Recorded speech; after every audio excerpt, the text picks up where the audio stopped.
Buenos días, hoy es miércoles 7 de abril del año 2021. Transmitimos desde Cuenca, Patrimonio Cultural de la Humanidad.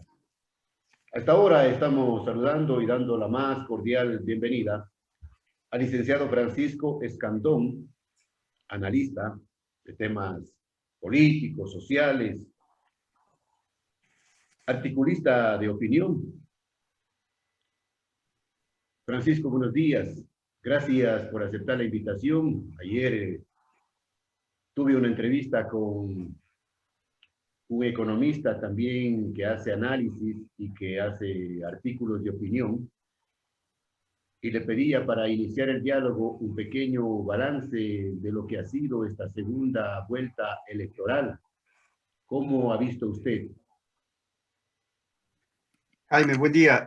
Saludo a todos los que nos miran y nos escuchan a través de Radio Revista El Observador. Me parece que tiene una sola descripción, es patético. Y patético por elemento central. Primero, no hubo claridad, y no lo hay hasta ahora, alrededor de quienes resultaron triunfadores para el balotaje o para la segunda vuelta, desde que el Consejo Nacional Electoral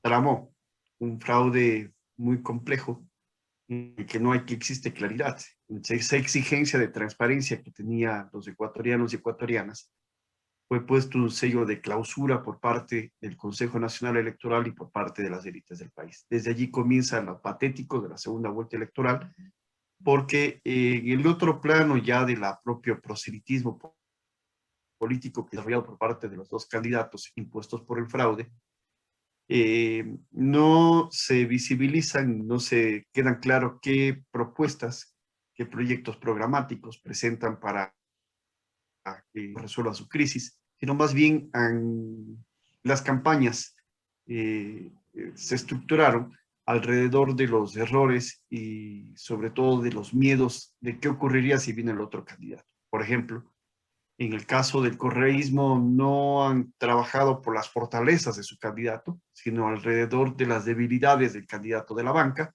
y desde el lado opuesto, el banquero, campaña de Creo, ha perfilado sobre todo su acción sobre las debilidades que tiene el candidato. Se trata sobre todo de una campaña de infundir miedos, una campaña demagógica, en donde en lo fundamental lo que quieren vender la idea a los ecuatorianos y ecuatorianas es quién es el mal menor de los dos candidatos que nos impuso el CNE. Francisco, hay encuestas, supuestamente las que están acreditadas por el Consejo Nacional Electoral, al menos 4 o 5, no sé cuántas exactamente sean las oficiales, todas les dan el triunfo al señor Guillermo Lasso. Le pregunto yo, ¿las encuestas supuestamente oficiales son confiables o no? A ver, Jaime, son 20 empresas entre las que realizan encuestas y sondeos de boca de urna que están autorizados por el CNE. Hay varias, eso es tan sencillo como mirar los datos que existen en las redes. Pero me parece que la cosa trasciende más allá. No se trata de un problema de encuestas. Esta práctica que denomina demoscopía son fotografías de un momento o de un espacio específico de tiempo. Es decir, las encuestas de hace una semana no representan la realidad del día de hoy. De hoy. Las encuestas que terminaron de hacerse o publicarse hace 10 días, me parece que fue el miércoles de la semana anterior, con respecto al último día, al día de las elecciones, no tiene validez con respecto a lo que va a ser los propios resultados. Y existe, digamos, una especie de conflicto, de guerra, de contradicciones entre diversas encuestas que presentan una y otra candidatura. Por eso yo aquí no voy a plantear de que esta campaña electoral está basada en función de los errores que tiene el otro candidato, en una especie de crear cucos y fantasmas de lo que representa la candidatura opuesta. Y eso también, ese mismo valor tiene los propios instrumentos demoscópicos, que tienen por objeto confundir al electorado, apelar al voto útil, demandando de que los ecuatorianos y ecuatorianas tienen que basarse necesariamente en la opción ganadora. Ese es el interés y ese es el trabajo que tienen estos instrumentos demoscópicos desde tiempo atrás. Lamentablemente, el Consejo Nacional Electoral, el propio Código de la Democracia, el Tribunal Contencioso Electoral, no controla, no audita este tipo de instrumentos que tanto daño le han hecho al país. No es de que orientan al ecuatoriano y ecuatoriana, sino sobre todo confunden, tratan de jalonarse en función de una o de otra corriente y son instrumentos que cometen fraude ideológico. Y eso es gravísimo, es un delito, pero lamentablemente en este país, todas aquellas empresas encostadoras que han cometido un fraude ideológico no han sido evidentemente judicializadas. Y no hablamos solamente de hace la anterior elección, sino desde hace algunas atrás. Recuerde usted lo que pasó en la campaña cuando en el año 2011, si no recuerdo mal, Correa planteó el cambio de la Constitución y decía de que se trataba de un problema de los toros de lidia, de igual forma de los gallos de pelea, y con esas preguntas engañar al fondo, que era precisamente meter la mano a la justicia. Estaban festejando semanas antes, incluso ya ubicaron los altos parlantes, ubicaron las concentraciones, pero los resultados de la realidad fueron otros. Entonces, creo yo de que estos instrumentos no son adecuadamente elaborados, deberíamos mirar las fichas técnicas de los mismos y adicionalmente debería haber una normativa que sancione, que controle, que audite aquellas empresas demoscópicas que tratan de cometer fraude ideológico e influir en la población. Francisco, ¿qué criterio le merece a usted la posición del señor Vargas, presidente de la CONAIE, apoyando abiertamente al candidato Arauz, y también la posición de la ex candidata a la vicepresidencia de la República en binomio con Yacu Pérez, que dijo públicamente que ella votaría por el señor Lazo? Jaime, me parece que es pertinente de que valoremos antes de entrar a ese tema, uno que me parece pertinente y que podría englobar su pregunta. Y se trata de que en el Ecuador no existen solamente dos opciones electorales. Recuerde, meses antes, hablábamos de que no solamente había una corriente entre los progresistas o los neoliberales, que esa suerte de dicotomía o de contradicción que existiría aparentemente en toda Latinoamérica, en el caso del Ecuador era muy particular, y aparte de las dos opciones, existe una tercera que es el voto nulo. Perdón, y en ese caso, ahora voto nulo, en otro momento ninguna de las dos opciones que ahora pasaron a la segunda vuelta habían captado la mayoría de los votos. Fíjese usted, es algo que deberíamos ponernos a pensar. 2 de cada 3 votos en la primera vuelta electoral no fueron por el correísmo. Y 3 de cada 4 votos no fueron tampoco por el señor Lazo. Entonces, esa particularidad nos ha llevado a una segunda vuelta en donde el voto nulo se perfila como un candidato fuerte. Por eso le hice, Francisco, por eso le planteé la pregunta, le pedí la opinión, es porque Pachacuti decidió votar nulo en la segunda Ahora, vuelta. no solamente el Pachacuti, Bueno, Unidad otras Popular. organizaciones políticas y también organizaciones sociales. La propia CONAIE tiene una opinión colectiva tomada en uno de sus instancias orgánicas, en donde resolvieron, me parece que los primeros días del mes de marzo, en la ciudad de Guaranda, de que el punto de vista de esa organización era el voto nulo. Lamentablemente hay algunos dirigentes, como el caso del señor Vargas, por cierto, prorrogado en funciones, que tiene un punto de vista individual. Y el error estriba en que él habla a nombre de la CONAIE y no habla a nombre del señor Jaime Vargas. Y eso le ha conllevado de que se tomen medidas orgánicas al interno, por lo menos por ahora, a lo interno del Pachacuti, y no se descarta de lo que puede ocurrir en el Congreso de la CONAIE el 1 de mayo. Ahora, eso también demuestra de que existe y está plenamente en vigencia por parte del correísmo aquella intencionalidad de cooptar a dirigentes sociales, bien, de dividir organizaciones, como lo hizo en el pasado.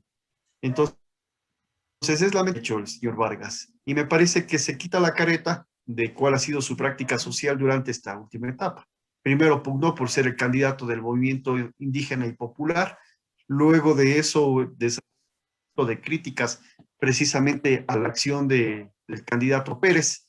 Esas críticas tenían por objeto el paso a las posibilidades electorales.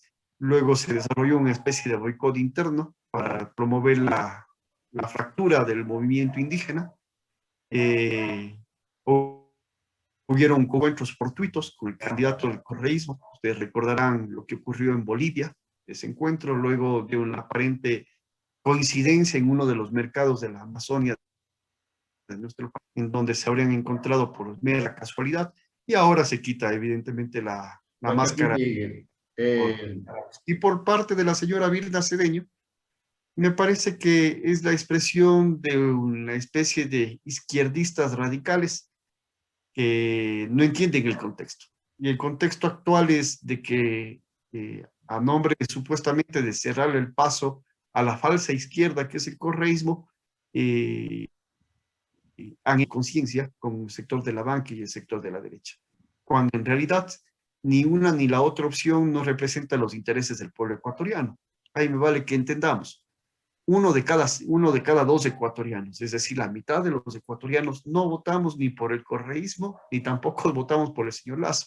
Por lo tanto, es falsa la dicotomía de que en el Ecuador existe una contradicción tan solo entre progresistas y neoliberales. No, el pueblo ecuatoriano, a diferencia de lo que ocurre en Latinoamérica, ha entendido de que ni el banquero, ni el progresismo conservador, ni los neoliberales son una opción real para gobernar. Bueno, Pachacuti finalmente Francisco terminó expulsando de sus filas a Vargas y a la señora Cedeño, ¿no? Le califican de traicioneros, de Judas. Pero le consulto a usted, Francisco, ¿el voto nulo es la solución para el país? A ver, Jaime, me parece que primero hay que quitarle los mitos a lo que implica el voto nulo. En las redes sociales, el candidato de la banca, como de igual forma el candidato de la corrupción, ha planteado de que ese es un voto antipatriótico, que es un voto inválido, que es un voto irresponsable con el Ecuador, de que es un voto, incluso han llegado a establecer que es cobarde. Y me parece que nada es más falso. Incluso la propia ley, las propias normativas que ellos mismos desarrollaron y aprobaron en la Asamblea, legitiman de que el voto y legalizan el voto nulo como una opción democrática. El artículo 147, numeral 3 del Código de la Democracia deja claro cuál es el valor específico que tiene el mismo voto nulo. Y menciona de que en el caso de que el voto nulo supere a la sumatoria de los votos que obtengan los dos candidatos que entran al balotaje, se anularían las elecciones, se convocarían a unas nuevas sin la presencia de los dos candidatos que fueron evidentemente rechazados por el pueblo ecuatoriano. Pero ese es el valor normativo, legal. Ahora hay un valor legítimo. Y legítimamente los ecuatorianos y ecuatorianas, una buena parte de ellos, no nos sentimos representados por ninguno de los dos candidatos. Vuelvo a repetir, 2 de cada 3 ecuatorianos no votamos por el correísmo, y 1 de cada 3 ecuatorianos no votamos por el candidato de la banca, con un antecedente. El correísmo ha estado presente 14 años en la vida política del país, es decir, 2 de cada 3 ecuatorianos rechazamos al correísmo de 14 años y sus resultados. Y el candidato de la banca ha estado presente por lo menos en los últimos 10 años como candidato. Quiere decir que 3 de cada 4 ecuatorianos rechazamos a un candidato de que se ha vuelto eterno en las campañas electorales. Ahora, legítimo porque representa un voto de dignidad. Quien vota nulo es una opción democrática que dice, de acuerdo, no estoy de acuerdo con la corrupción, no estoy de acuerdo con la crisis, no estoy de acuerdo con los mismos de siempre, porque tanto el uno como el otro candidato, Arauz y el Lazo, han formado parte de los gobiernos que se han sucedido en el país. Concretamente, el señor Lazo ha formado parte del gobierno de Maguat, siendo gobernador de la provincia del Guayas y superministro de Economía. Luego, fue asesor principalísimo del señor Lucio Gutiérrez cuando Lucio traicionó al pueblo ecuatoriano y fue a arrodillarse ante los Estados Unidos de Norteamérica. En tercer lugar, ha sido parte del gobierno del señor Lenín Moreno. Buena parte de las medidas y del plan económico impulsado por el señor Moreno ha tenido la cogobernabilidad y el apoyo del señor Lasso. Ahora, por el lado del señor Arauz, han sido varios años gobierno, más de una década gobierno. E incluso el señor Arauz fue parte del gobierno de Correa y también parte del gobierno de Moreno. Eso se ha evidenciado incluso en la compra de la renuncia después de tener una larguísima licencia en el que demuestra de que tanto uno como otro han cogobernado en el país y son responsables de la crisis que hoy vivimos los ecuatorianos.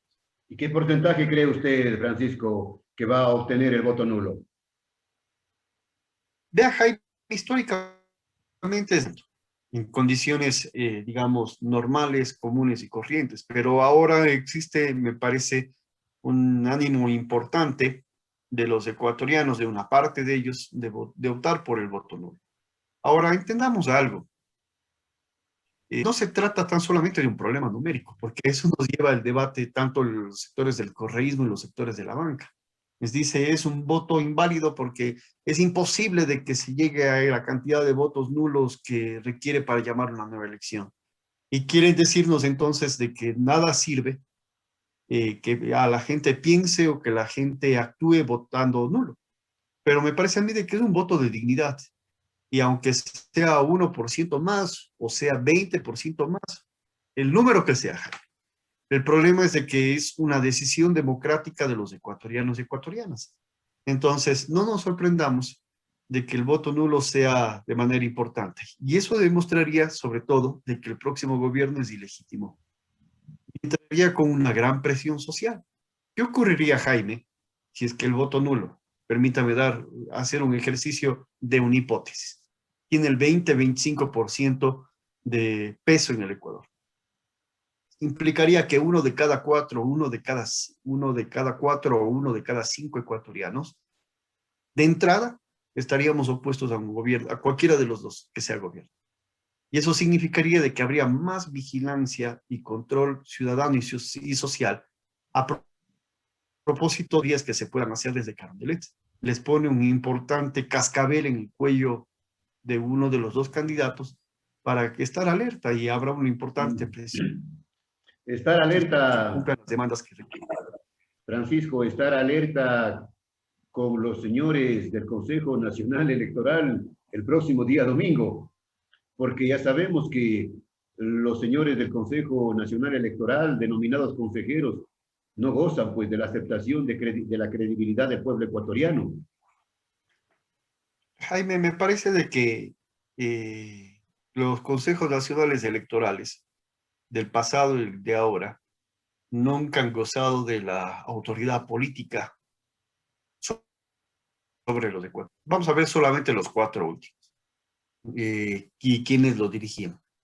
El Consejo Nacional Electoral, a partir de que el correísmo asumió los poderes totalitarios del país, estuvieron representados por Domingo Paredes, que luego de ser, o antes de ser, presidente del Consejo Nacional Electoral, fue secretario del Agua en el tiempo de Correa, es decir, un cargo puesto por el correísmo. Luego de él estuvo de presidente del Consejo Nacional Electoral Omar Simons, que también fue secretario del despacho presidencial, si no lo recuerdo más, del propio correísmo. El señor Juan Pablo Pozo, que tuvo una larga trayectoria por los diversos puestos del Estado en el tiempo del correísmo, luego fue miembro del Consejo Nacional Electoral, y ahora último la señora Diana Tamayo, que fue planteada por la opinión del señor Jaime Vargas, después de un contubernio que tuvo con el señor Lasso y con el señor Nebot, para que gane la presidencia del CNE, y luego evidentemente facturaron en un fraude que es evidente para los ecuatorianos, o por lo menos deja duda la transparencia de ese proceso electoral, en donde demuestra la falta de capacidad política y sobre todo, no solamente por los personajes que son oscuros, Jaime, porque no ha existido en el país, evidentemente, una descorreización real. Y cuando hablamos de descorreización real, no solamente hablamos de personajes, eso es parte del correísmo, pero lo otros son los engranajes propios de la institucionalidad. Entonces, estos engranajes de autoritarismo, estos engranajes de corrupción, como de igual forma los sistemas que se sostienen y los modelos. Fíjese usted, los algoritmos matemáticos o los algoritmos informáticos que mantiene el Consejo Nacional Electoral son los mismos que se utilizaron en el tiempo del correísmo. Y lo advierto nada más, Jaime, todos quienes nos miran y nos escuchan. Revisen quiénes son los funcionarios de alto nivel del Consejo Nacional Electoral que están en este momento. Son los mismos del tiempo del correísmo. Yo quiero dar tan solamente un dato. En el caso de la provincia de Manabí, donde el correísmo tiene altísimos números, aparentemente uno de cada 5 manavitas, uno de cada 2 manavitas votarían por el correísmo, es lo que nos dijeron en la última elección, el Consejo Nacional Electoral. Tienen la mayoría inmensa de los asambleístas en la representación, a pesar de que está aplicado el método de, otro método de Webster para la asignación de escaños. Pero el director del Consejo Nacional Electoral, un señor de apellido Yepes, Julio Yepes, está en el Consejo Nacional Electoral por lo menos los últimos 15 años. Se registra su actividad y de manera dolosa participó precisamente en el fraude que hasta ahora no queda claro. Imagínese, Jaime, no queda claro quién ganó en la provincia de Manabí. No se saben quiénes son los asambleístas. Todavía no se entregan los datos determinantes. Existen todavía dudas de qué ocurrió en determinados recintos y actas electorales. Ese es el Consejo Nacional Electoral, que ahora nos deja en alta duda si es que tiene que dirimir quién gana una elección en el caso de que lleguen a ser muy reñidas. En este país no habrá tranquilidad, evidentemente. Personajes de ingrata recordación han pasado por el Consejo Nacional Electoral y fueron bien pagadas en su momento. Francisco, ¿cree usted que el estado de excepción que decretó el señor presidente Moreno tiene algún trasfondo con el tema electoral? Podría allí haber un conjunto de conjeturas e hipótesis, Jaime, pero yo creo que este gobierno es incompetente y este gobierno le queda debiendo mucho al país y tendrá que ser juzgado no solamente por sus acciones, sino también por sus omisiones. El gobierno de Moreno, independientemente de quién, de tratar de dar un estado de excepción, de resolver las cuestiones del país, el problema es de que uno y otro candidato deslindan su responsabilidad con el actual presidente de la República. Recordará lo que nos dijo el señor Correa una vez que se posesionó el señor Moreno en Carondelet, le pusieron la banda presidencial. Dijo que el país queda en las mejores manos. ¿Estas son las mejores manos? Las del señor Moreno. Pero aparte de imponer un presidente de la República, porque en el año 2017 también hubo serias anomalías en el proceso electoral, hubieron ciertos serios reclamos alrededor de fraude, hubieron incluso pruebas que se presentaron al CAP. Pero además de eso, Jaime, el problema es de que no solamente el correísmo nos impuso un candidato, nos impuso un presidente, no solamente nos dejó en las manos de Correa, en las manos de Moreno, el cual Correa decían que eran las mejores manos, sino adicionalmente el pacto luego con la banca acabó de consumar los hechos muchos que vivimos. Y la vinculación con la banca, el cual cogobernó el señor Moreno, con el acuerdo firmado con el Fondo Monetario Internacional, la carta de intención, con el conjunto de ministros que se impusieron. Fíjese usted, el ministro Ceballos es parte de los círculos de confianza del señor Moreno, del señor Lasso, el ministro de Economía anterior también son parte de los círculos de confianza del señor Lasso. Entonces, existe una vinculación de las dos de las élites de la banca, como de los élites también del correísmo, a propósito de gobernado o cómo ha gobernado el señor Moreno. Ellos son responsables y ahora quieren lavarse las manos, enjuagarse la cara, al decir de que ninguno de los dos es ni padre político ni padre adoptivo del gobierno de Moreno. Francisco, para concluir, lo bueno de esta segunda vuelta electoral. A ver, me parece, Jaime, de que deberíamos ubicar de que el pueblo no come cuento a esta altura de la historia. El pueblo creo que tiene mayor racionalidad, mayor discriminación sobre las diferentes candidaturas, pesan otros elementos, demandan de que sean resueltos problemas fundamentales, exigen de que sean debatidos el futuro del país, no los insultos, no los improperios. Pero le pregunté, Francisco, lo bueno de esta segunda vuelta, lo bueno, Por eso, para por concluir. eso, por eso me parece de que el pueblo discrimina mejor quiénes son los candidatos, cuáles son las alternativas. Y por eso analiza y exige de que existan proyectos programáticos a sus problemas.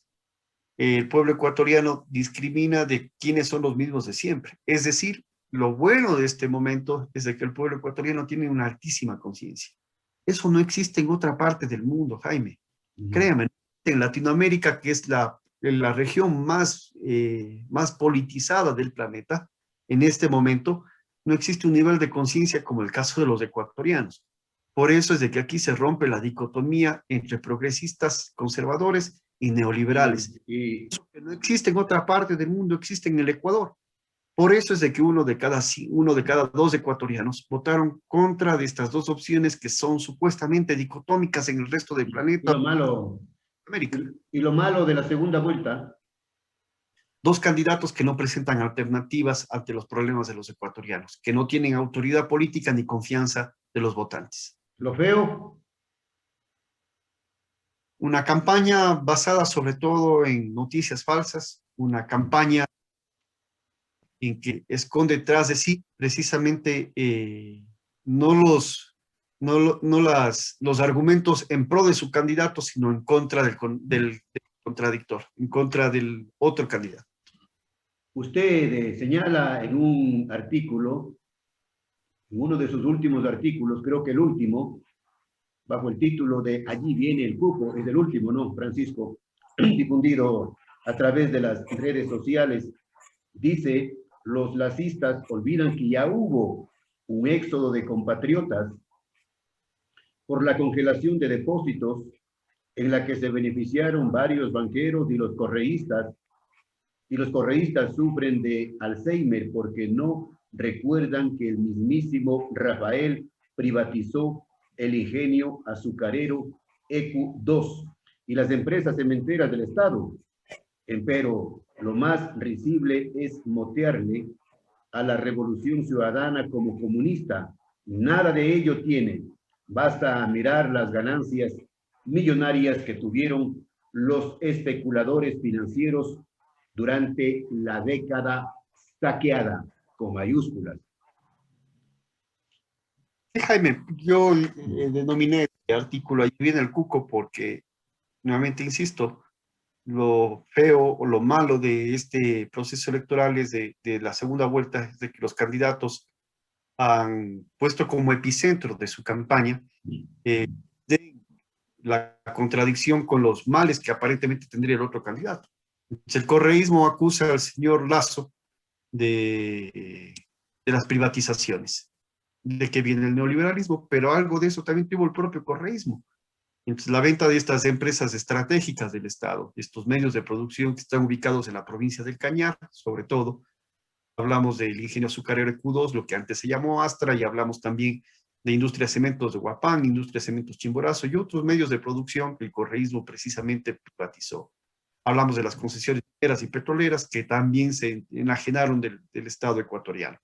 Entonces eso demuestra de que el propio correísmo privatizó medios de producción, lo que hoy le acusan al señor Lasso. Y por el otro lado, el señor Lasso ha levantado una campaña de miedos en el que dice de que viene el cuco del comunismo con el señor Correa y adicionalmente de que se irían ecuatorianos, huirían del país en una diáspora, en un éxodo, producto de que se desdolarizara la economía. El problema es de que cuando el gobierno de Maguat dolarizó la economía y se congelaron los recursos económicos que teníamos los ecuatorianos en los bancos, ya hubo una diáspora de ecuatorianos. Ahora nos dicen de que están preocupados de que ecuatorianos vayan hacia el extranjero a vender caramelos en los semáforos, nos dicen, ¿no? Pero olvidan de que millones de ecuatorianos tuvieron que salir del país a limpiar baños, a cuidar viejitos en otros países. a recolectar alimentos. Y siguen saliendo, Francisco, no es que se ha detenido. Sí, sí, sí, pero ellos son los que Los gobiernan. ecuatorianos todos los días de la frontera entre México y Estados Unidos. Sí, sí, Jaime. Y esas son las consecuencias de estos años de desgobierno que ha tenido el país. Y finalmente hay el cuco del comunismo. Nada más falso.